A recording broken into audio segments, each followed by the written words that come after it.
is a Wednesday. It is October 15th, 2025. I guess would this be considered the Ides of October? I don't know. The Ides, it was kind of like the payment. There's a police officer. There was a payment system, I guess, in the Roman times, to where, that's when debts were paid. The Ides, like the Ides of March. You have Julius Caesar getting assassinated. His debt was paid. The Ides, and beware the Ides of March. I think Shakespeare coined that actually in his Julius Caesar play. Before that, it wasn't a thing, But anyway, out running around today in the Digibug. That's why the camera angle's a little bit different. Kind of got it set straight on instead of wherever it was in the Silver Slipper. Just wanted to get this thing out today. It's a little more zippy and, running around, filled the tank up. Good to go. Forgot to reset the mileage. It's all good. I'm still going to get where I'm going to go. Who cares if I'm tracking how many miles it takes? That's the big lid. So no, this morning it started out a little, my daughter, is running late for school. I'm like, come on. See, I'm learning to let things go and realize that I shouldn't get upset about certain things. And I don't want to project my feelings out.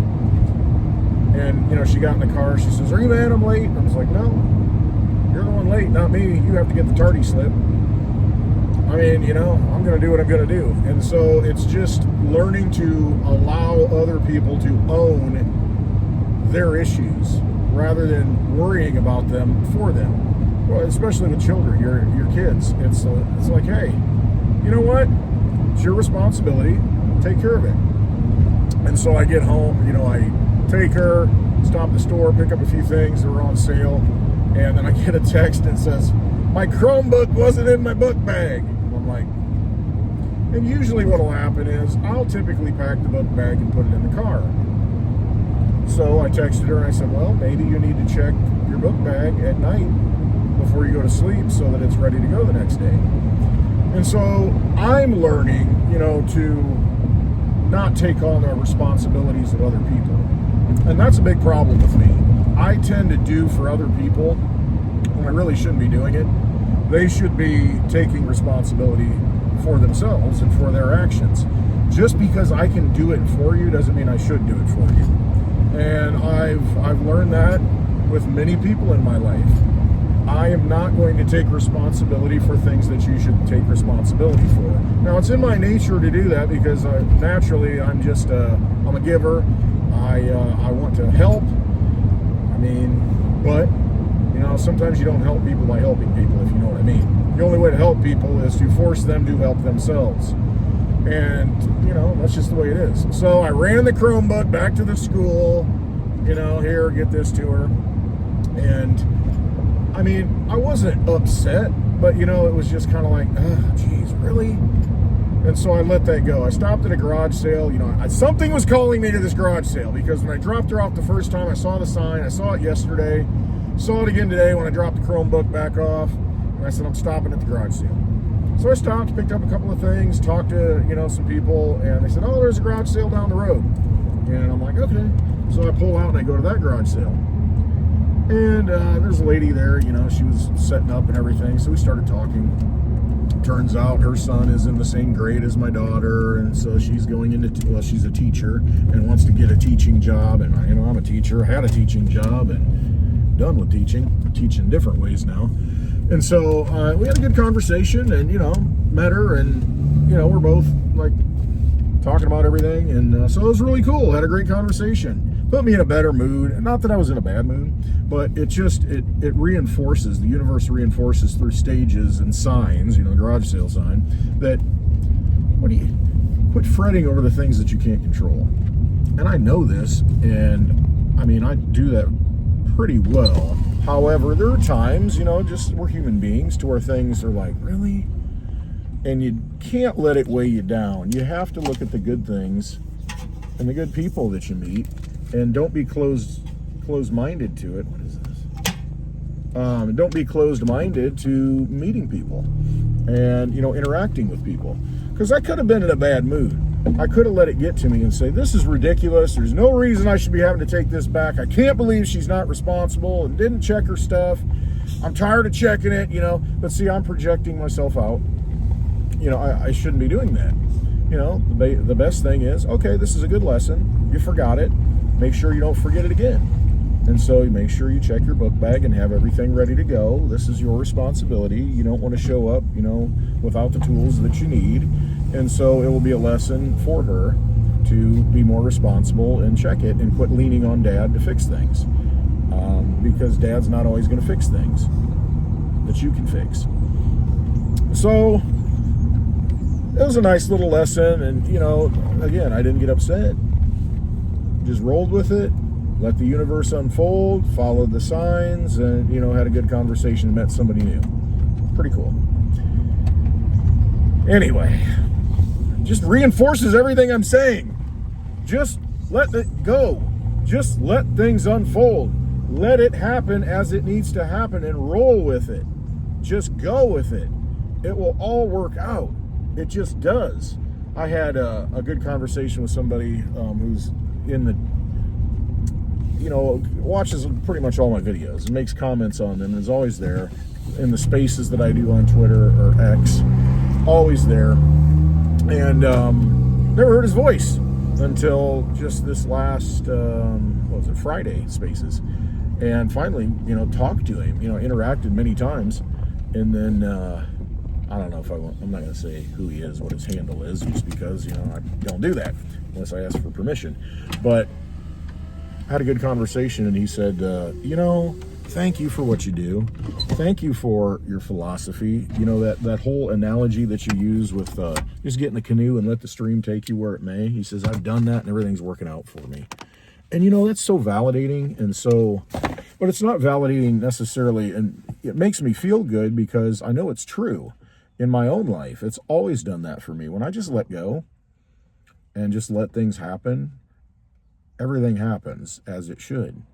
Instead of forcing things and getting upset about things and worrying about things, if you just let it go and realize, there's a big picture. There's a big forest out there. Quit looking at these little trees. Oh, that one's got a broken limb. You know what? It's going to be fine. All these other trees are making it. This one will make it. Man, that is a big pipe. Holy. Look at that. You can probably see it as it went by. It's huge. Man, oh man. Put a lot of bodies in that. So, big bodies. So yeah, you just let things go. And, I was appreciative that, he said that. And that it validates my beliefs and my experience. And I'm glad, and it works out for me when I think that way. And I allow things to happen. And I'm glad that that is working out for him. And it really does. There are so many things that I can fret about in my life. So many things that I can worry about in my life. I just let them go. I've gotten to the point where, I really don't care. I don't want to say that in a negative way. It's just I don't want to invest emotions in things and thinking in things, and that's a big part too, the thoughts. I don't want to invest that energy into things that are going to take care of themselves. Quit forcing it. Let it happen and learn the lessons along the way. Just like today, you forget the frickin' Chromebook. What is the lesson? Not me getting upset, and like, why'd you forget that? No, it's, hey, you might want to check your bag and make sure everything's in there before you go to school. So there's a lesson to be learned everywhere. And, just from my standpoint, everything, worked out. I was in a good mood, met a new friend, new person. I don't know if you call her a friend, but met somebody new, had some commonalities. Both our kids are in the same grade. She knew my daughter, and she's going to say hi to my daughter because she substitutes up there. And, it's just kind of cool, the synchronicities of all of it. If you let it happen, the signs will be there and the connections will be made. And that's the way it is in life.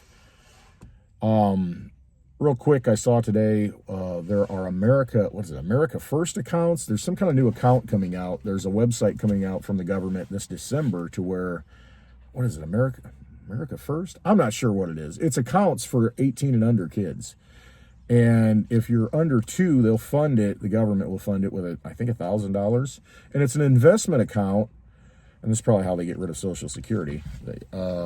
It's an investment account for your children, and businesses can donate to it. You know, your work can donate to it. You can donate to it. Grandparents can donate to it. So basically, it's like an IRA for kids, or a fund for kids that's coming out. And I thought it was interesting, and I need to do a little more homework on that and see how that can be funded and what the intent of it is. But my thinking is it's probably to roll the younger generations off the social security hammock, and because that it's unsustainable the way it is, and which makes sense. I mean, if America grows and you're invested in American companies and in different assets in America, you reap the rewards of it over time. I mean, I think it's a great thing. We have not been taught to save in schools or anything. You know, we've been taught to borrow, and you know, what's the question you get is, well, how much can you afford a month? You know, you go and buy a car. Well, how much can you afford a month? It doesn't have anything to do with the full price of the car, what kind of car it is. It's like, no, I'll get you into a car that you can afford every month. You know, and that's not the right mentality. The mentality that we have to have is, well, what's the total cost of this with interest and everything, and does that make sense? We need to be taught to save rather than to borrow. We need to be taught from an early age, because you know, especially with compounding interest, you know, I don't like interest. I hate it. You know, I'd rather just save assets, and the assets hold value, you know, just fixed. But, you know, that's not the system we're in. But just think about it. If you, since birth, and I've done this for my daughters, you know, since birth, I've saved for them. A little bit here, a little bit there, a little bit there, a little bit there, in different things. And that's what I've done, just a little bit. And it accumulates, and it turns into a lot for them. And if I had done that since, you know, imagine if I had an account that, okay, put $50 a month in it. And it could be you put $50 in a stock, you know, that you hold in the account, $50 in silver or gold or anything. If you had done that your whole year or whole life, every month, someone had done that for you. And then, you know, as you get older, you continue to do that. I mean, that's a lot. Do the math on it, especially at my age. You know, it's a lot of months. And what would that be? And especially with appreciating assets, you know, like silver or gold or crypto. I don't know if that's appreciating. I appreciate that it works, but is it an appreciating asset? I don't know. It depends on what you're into. I like Litecoin, so, you know, it's a stable coin. No, Litecoin works, and they just had their 14th. The Litecoin just had its 14th anniversary of running nonstop, October 13th, 2011. Pretty amazing thing in the technological world. You know, how often do you have to reboot your PC, you know? So, no, I love Litecoin. It's sound money for the digital age. It works. Litecoin, it just works. Litecoin, Mars money. I mean, all that stuff. I mean, you need digital money if we're going to be going off planet and going full digital. I mean, I just went to the gas station and broke a big bill, you know, just to break it down, because, you know, so many places don't take it in cash. It's one of those things to where, as they eliminate it, you know, pennies and the nickels, and everything's got to go digital. I mean, it is, especially with, you know, self-driving cars. They're going to have their own wallets. I mean, if we start going off planet, I mean, you know, what are the aliens going to take? They want dollar bills? Probably not.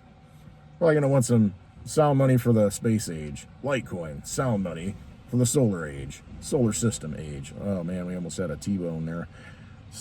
Crushed a little S10. Good times. Turn the camera around and catch that.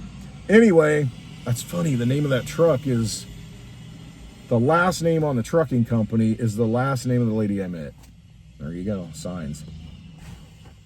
All right, I got to write that down, because that's actually a noun that might apply to something else. I'm not going to give the last name.